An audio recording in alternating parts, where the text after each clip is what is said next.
سپاس خداوندی که عالم هستی را آفرید و سپاس خداوندی که انسان را در عالم هستی آفرید و سپاس خداوندی که انسان را برای شادی سبز آفرید.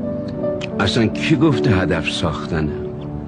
که به خدا اگر همه این ساختنها بخواد کوچکترین گزندی به باورهای سبزمون بزنه، گناهی نابخشودنی.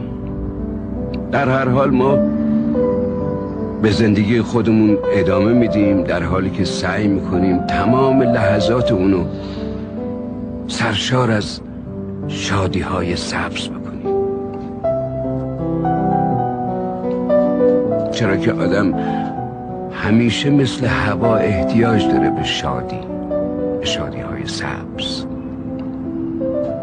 و در هر حال منتظریم.